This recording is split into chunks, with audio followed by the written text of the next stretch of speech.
nicely segue into, should the Kent Archaeological Society be setting up a museum of Kent archaeology and history? Jacob doesn't like the first. Yeah, it doesn't like the first slide.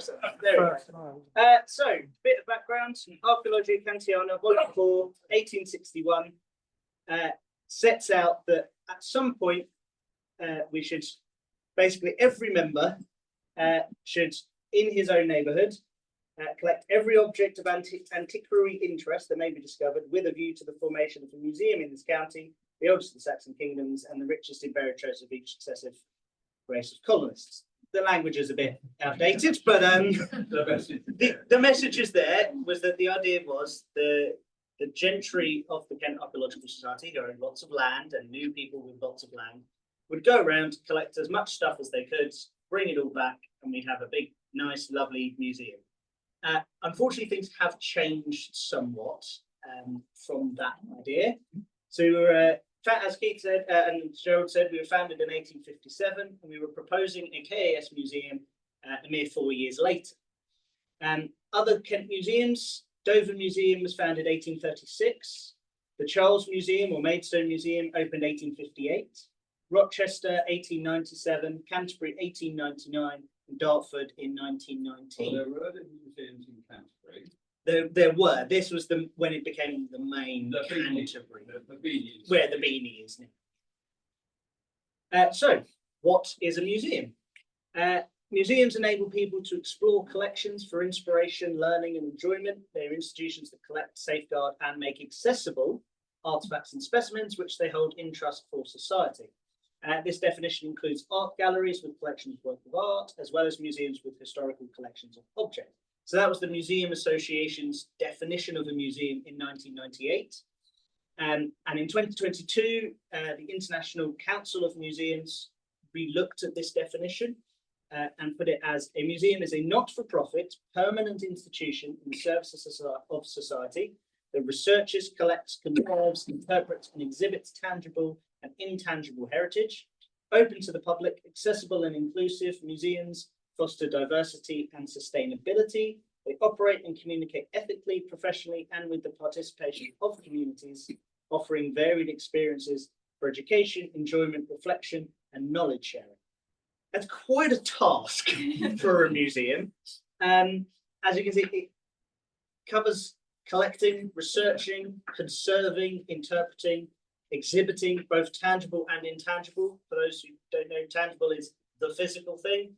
Intangible is culture, dances, language, stories attached to objects, beliefs, superstitions. All of that can fall under the umbrella of intangible heritage. Got to be open to the public, got to be accessible and inclusive, professional, foster diversity and sustainability, participation of communities, and varied experiences. So quite a lot for one organisation or one building to achieve. So challenges is Maidstone Museum with its new addition on the side. No, not everybody likes it, but it is what it is. So anybody thinking of setting up a new museum should consider how it could be sustained over time. The climate for setting up a new museum is difficult. Public money is not easily available, and existing museums are finding it increasingly hard to meet revenue costs. That kind of sets the challenges of, if we were to set up a new museum, the kind of things we need to consider. Finding a building, staff costs, overheads, collection documentation, what the purpose of that museum is, and enabling access. The benefits: increasing the visibility of our collections to the public, access for researchers, increase in membership, ability to host our own events.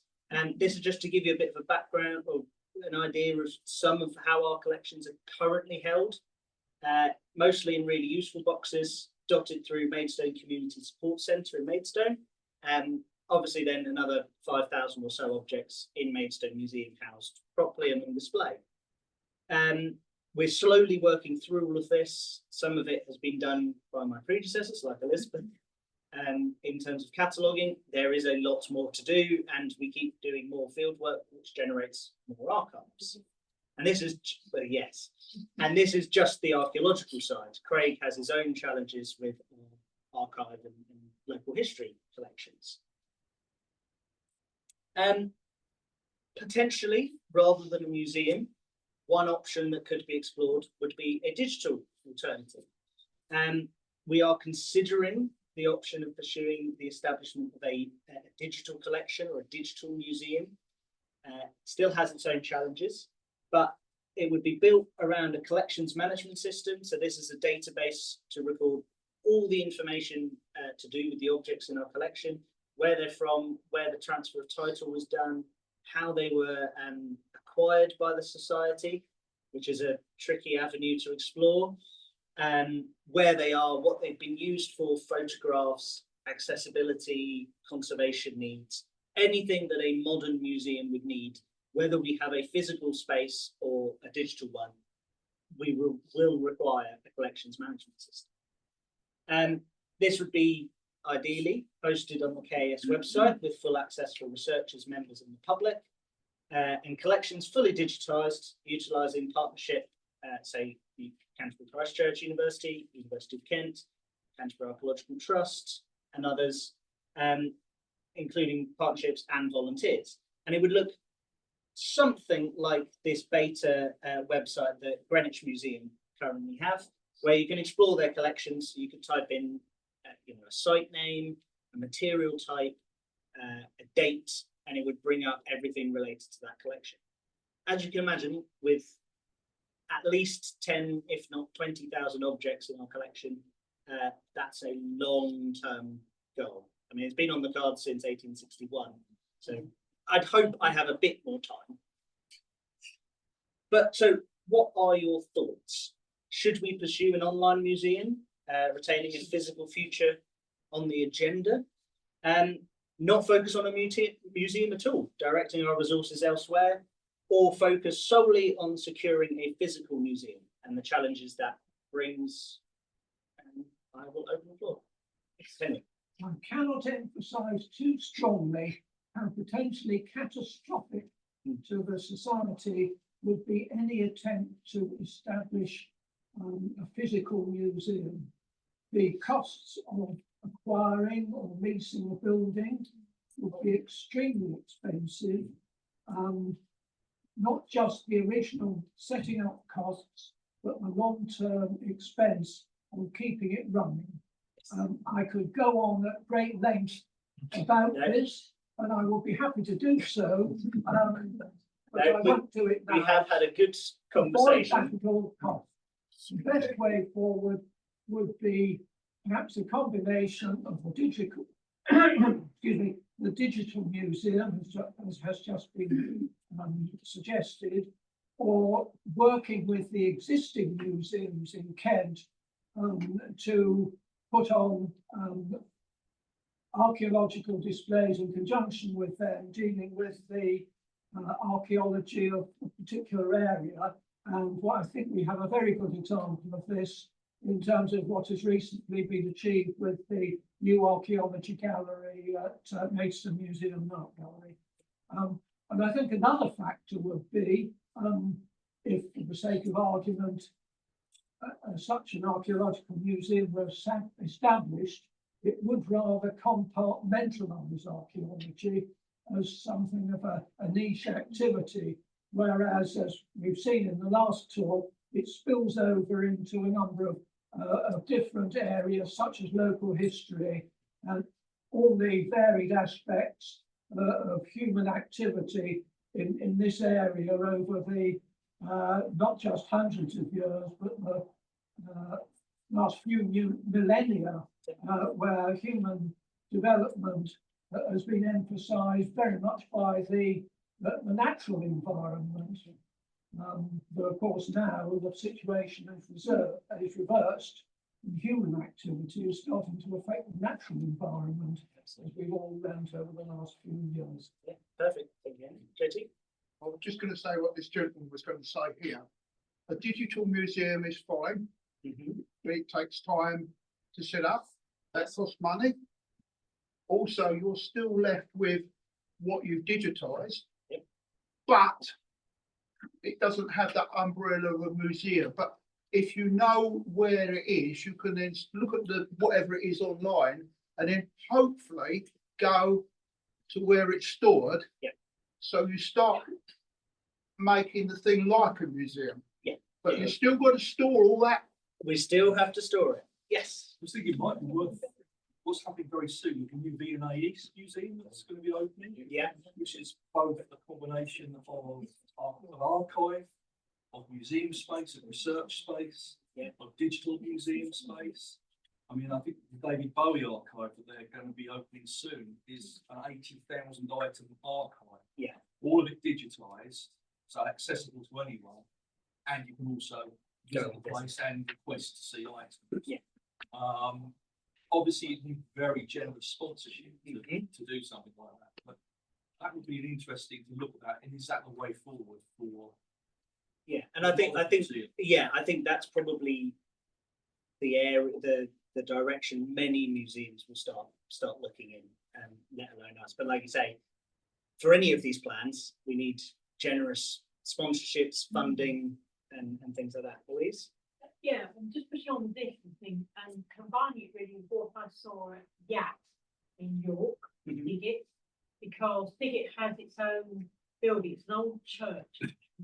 I couldn't believe the activity going on in it. Kids from so many different schools coming for whole days. They would all the workers would go from Vikings, did all those, and all that. But there was space there, we have exhibition space, but it drove itself as well. Yeah. Commercially, because that's how they ran it, because schools paid to go. So it's that big. But if you don't go down that route, think about the digital route, the other advantages, you don't actually need a physical building that you keep the whole time. Because there are plenty of places where you could hire a building for a set period, like 6 weeks or a month. You have a specific exhibition going on. Because if your digital archive is good enough and you know where everything is, you could then pull stuff out for an exhibition in that place, whatever it be. The example would be the 1066 tapestry done by Hastings, the history. That is so huge that it can't be on regular display at any level. But in about 2019, 18, 19, they actually hired a space down at Rye on the waterfront down there, and we could all go. It was fantastic. Yeah. And I mean, we did something similar with the Faversham Museum. We had our Leeds Court exhibition there for just over a month, give or take, 6 weeks.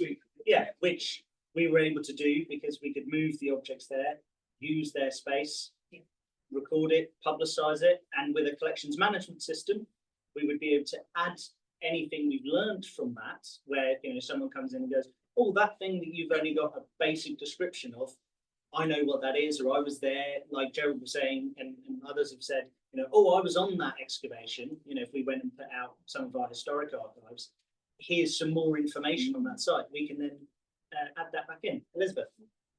Yeah, so it pick up maybe other points other people have made, but I mean, I think, yes, if it's feasible, I think I'm absolutely in favour of a digital museum. I think we should be doing that. It's the route that other physical museums are going. We don't have our own exhibition space. No. It's very much at the discretion of major museums on display. It doesn't solve the problem, as people said, of storage. It certainly doesn't solve the problem of access. No. And I just wanted to ask, how is does this fit in with the positive possible accreditation? Because I believe for accreditation, you actually have the physical space. Yes, that people can... absolutely. So in order to achieve museum accreditation, you would need to have a building that is either securely rented or owned, that is open to the public at least 20 days a year. Now, when we've had conversations, we were having conversations about whether Marsham Street, where we're based, would cover that, or whether our library space in Maidstone Museum would cover that. And unfortunately, it doesn't, because it's not accessible, 365 days, at least 20 days.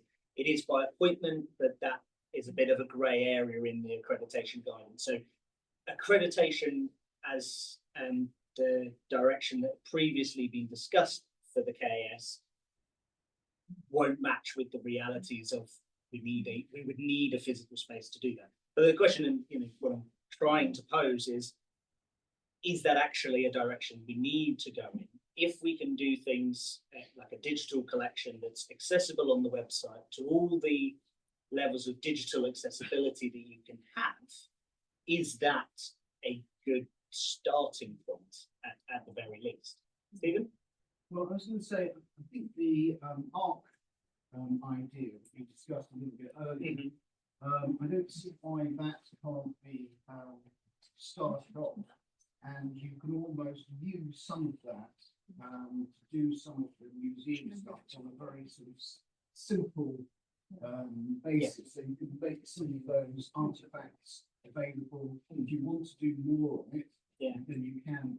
Yeah, an ARC, personally, my personal view, not the KAS's view, my personal view is that an ARC would be a better direction for a county society to take.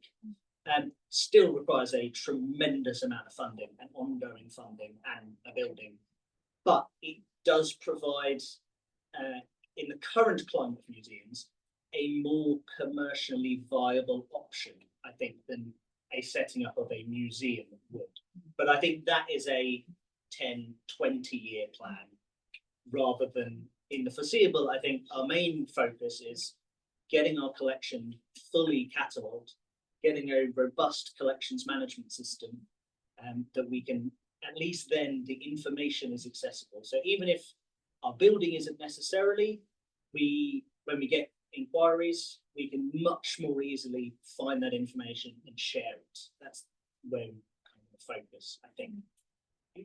I was just saying really, the more access people have to information, just the more things get talked about, the more focus gets put on particular things, and then just through information dissemination, it then links in. You might have local or more widely spread philanthropists who are like, oh, actually, that really ties into something I'm interested in, and it all gives a balance to everything. Yeah. If you don't know something exists, so it's really good starting. Yeah, absolutely, and this is something that we're trying to do with, say, our social media.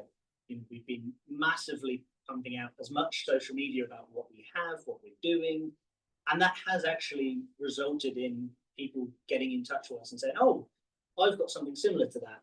Now I know what it is, or this, I know what it is. Here's some more information. Or we went up to Current Archaeology Live on the 1st of March. And from that, I've now got 3 or 4 people who want to get in touch to look at our Anglo-Saxon textiles, which they wouldn't have known because it's not fully catalogued yet and available online in an easy format. They wouldn't have known that if we weren't out there broadcasting it. So to have that on a accessible web page where people can start searching what we have, and it would cover, as we've mentioned in other talks, the whole historic county of Kent, that would massively increase the amount of research, I think. Yeah, and the other thing that I suppose we haven't talked about that, the importance of the digital archive is that over a 10-year horizon, I think that the vast majority of people are going to be accessing information through AI services in 10 years. I mean, we're seeing it already with our students now.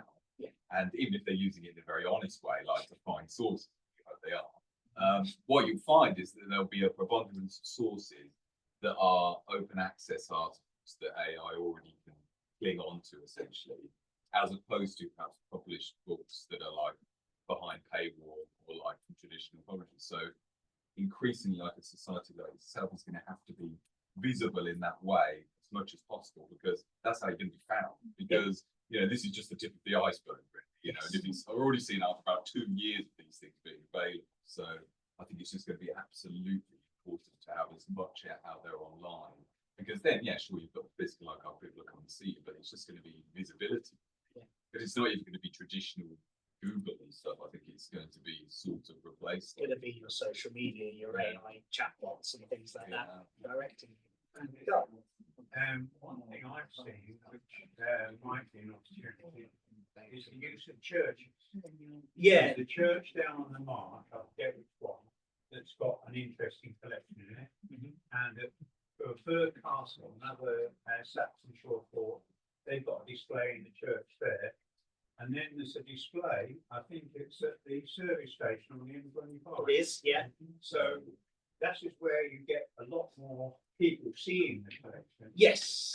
In those sort and churches have got a bit of a problem there, having to close some churches, and it would be a way that we can use Potentially as a display space, like a temporary display space, as a place to do workshops, and the specialist workshop we were talking about, those sort of things. Churches and other historic buildings like that are great for that. It doesn't solve our long-term problem with storage, because they are not designed for archaeological stores. You know, for archaeological stores, we want climate control, humidity control, lighting, and all of those fancy things that we need. But for things like the M25 display, you know, pottery, animal bone, which is fairly stable over a long term in a proper case.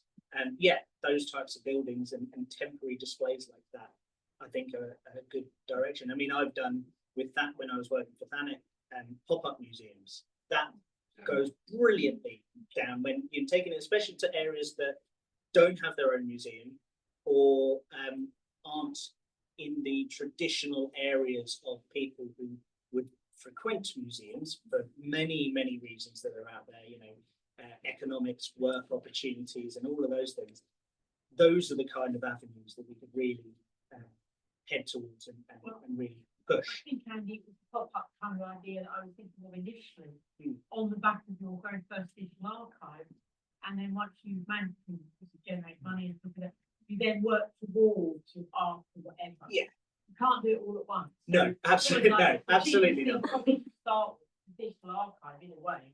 There's a lot of that is just blogging away, sticking it on the, and then from there you've got your pop-up museums, particularly with sites like Children, where you've got local people working on a legacy project. Wonderful then, KAS comes down and there's a pop-up museum somewhere there working with, is it art in London? Yeah. We're doing legacy work. You've got a pop-up. Yeah. Prime there. Yeah, absolutely. Pop-up museums are, you know, a brilliant way forward. Can I suggest, Andy, if you're talking about a pop-up museum, you go to the big retail centres. Yeah. Because they've all got empty shops at the moment. They do. They'll probably let you have 6 months or. You say that. I have tried. I did inquire with Fremlings. I was told it would be £60,000 for the year, which obviously we So can't they don't afford. want to bring extra people in. No, they did not even look at the idea. There was one set up in Sittingbourne. Yes, there Oh, is. yes, CSR yes. Sittingbourne is still there as the conservation lab, and they do pop-ups. And obviously it wasn't for a local history. There's a local history centre across, and Sittingbourne Heritage Museum are based in the same shopping area. Unfortunately, although yes, we have thousands of empty shops across retail So have you spaces. tried anywhere else but Flemish? Have you tried Blue Water? Have you tried? We haven't yet, but it is on the Worth card. an email. Yeah, absolutely. It's worth an email. And I know Maidstone Museum have recently done a little pop-up day there. So Yes. definitely Blue Blue Water Water is, They it does have some empty units, so there is options. They put a pop-up in John Lewis in Leicester. Oh, did they? Yeah, so it's worth actually some retailers do it as part of their social sustainability. Yeah. It needs to work, but yeah, it was from next door. Yeah, I will be emailing him this week. Okay, no, that's good to know. So, just thinking on the sort of topic of the digital I think we need to be aware of the fact that even though they're cheaper than a physical building, there is still a cost associated with the digital archive. Oh, yeah. And whether that's you're hosting it yourself locally, in which case you need a server, you need storage, you need to pay for IT expertise. yeah, and the web front end, Yeah. or if you're going through a cloud service, then that's a continual monthly cost, which is actually a lot more expensive than people think. Yeah. So just something to be aware of. And if you go down the route of sort of 3D models, things like that, then storage requirements will be exponential. Yeah. It's, Long-term storage is a huge issue because actually there's technology which has been changing at such a rapid pace. It worked for ADS. It's massive problem. Yeah, well, this is why I'm very interested in the museum data service that they're promoting. Although they're not looking at us because we're not an accredited museum and we fall in the cracks often. But I have attended their talks on it. Sounds like a very good product. So for people that don't know, as we mentioned earlier, the Archaeological data service is where you can find your great literature reports, your archives, and for archaeological projects. But as Adelina said, it's very expensive sometimes to submit to it, even for commercial units. And they're now planning the museum data service, which is going to be a centralized database of all museum information in at least England and Wales, I think is, if I remember correctly, which is going to be a 25-year project, I think, to pull all of that together and make it accessible. I would love for us to be at a stage where we are in those early enough conversations that whatever system we go with is easily feedable into that. But yes, there are numerous often overlooked costs when it comes to even a digital museum. It's not as simple as photographing everything, recording it on the system and putting it on the website as we would like it to be. Existing museum databases, which you could subscribe to, are not cheap. Nope. Out of reach of the quality of our museum. For a lot of things, there are some free, well, not free, there are some reduced price ones. Modes is which I think is the one you guys use, isn't it? Modes? Modes. We don't use anything. Oh, you don't use that, okay. We totally file based. Yeah, no, that's fine. So modes is the cheapest one that we've ever come across. It's about £2,000 for the year. But you do need training on it. You do need to know how to use it, have the technology for it. And then they can go to 20, 30, 40 plus, depending on how much collections, what your file types are. £8,000 is really for a small collection. No, we're not small collection. No, absolutely not. And for Oh, volunteer, 100,000 photographs. yeah, exactly. Yeah, so all of this has it, but I am pleasantly surprised. Because a Kent museum has always been in the cards, I was thinking it was going to be a much more absolutely, we should definitely go for that. So it's been an interesting explanation experience seeing people actually. It's non-stop. Yeah. Yes. Unfortunately, it would be a lovely nice to have, but I think there are better resources that we can spend our effort and time. Yeah. No. So I think that gives me a pretty solid answer. Which is Still nice. don't answer the accumulation. It doesn't solve the storage problem. No. No, the storage problem is still there. And it's still going to remain there until something. Oh, there we go. Yeah. So this is just to give people a quick idea. We have been doing some 3D scans of our collections. So this is our Ozengel accessory cup, which Jacob did some photogrammetry for, which turned out better than our 3D scanner did. But the 3D scanner was quicker. It was 20 minutes to scan and be done. Photogrammetry, how long did they take you? 20 minutes, half hour. Okay, all right, not that big. But Jacob knows what he's doing. If you don't know what you're doing, it can take a bit longer. It's quite a steep learning curve to get digitalization. But, you know, again, this is another Ozengel collection. This would be the kind of thing we would want. You'd be able to go on the system, you'd find, you know, your museum kind of reference images, a 3D model, storage requirements taken into account, full information of what the object is, where it's from, date, how to access it, who to inquire for research and that sort of thing. So that's kind of the idea we would like to go down the route of. But obviously it will take a lot of work, a lot of support from members and partners and projects and volunteers, because there's a lot of stuff to digitize. I think if there's no more questions. I don't think there's anything like handling the physical. No, that's very true. And for reference collections, for like pottery reference, animal bone reference, I know you're talking to Louise about, and ceramic building material stuff. No, digital doesn't have the same thing. However, as we've said, it's a good signpost to tell you where the object is. and to see, actually, is that something I need to see in person?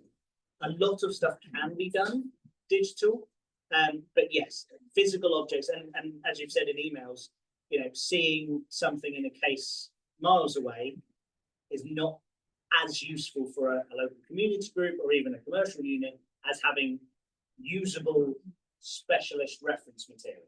And that's almost another challenge in and of itself, aside that. But yeah, I think the kettle is nearly boiled.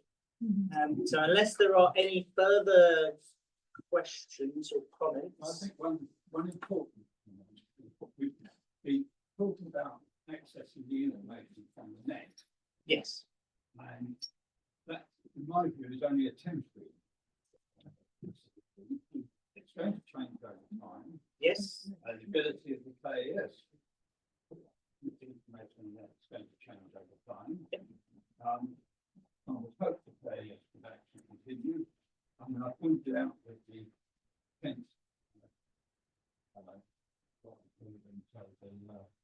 the local history. Yeah. Folded a few years ago, and so did their website. Yes. And they've got a lot of information on their website, which now is accessible. Yes. And so you've got to be quite careful. Absolutely. Any digital, I mean, any physical space as well, but any digital space will need to have longevity built into it. As much as we are able to predict what technology is going to be in 20, 25, 30 years, but yes, that needs to be and will be at the forefront of any plans. For hopefully, as we will be approaching our 170th birthday next year. No, year after 57. So nearly there. Hopefully we'll reach that and another 170 years after. And we need the technology to. I mean, we do have some from there, or could it happen? That's folded. There's still to be access to the other. Well, that's what we need to build in, Yeah. that is achievable if something was to happen. But that's very much the same problem that we face now. If KAS was to fold, where would the archive go? How would we get access to it?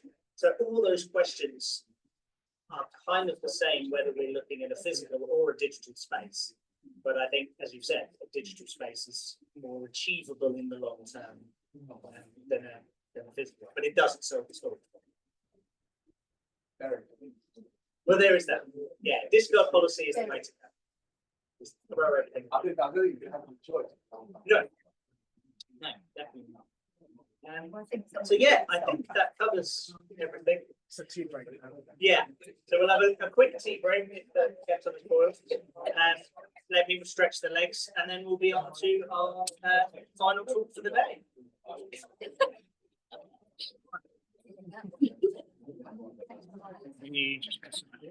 I haven't found the new. What is the new? Yes.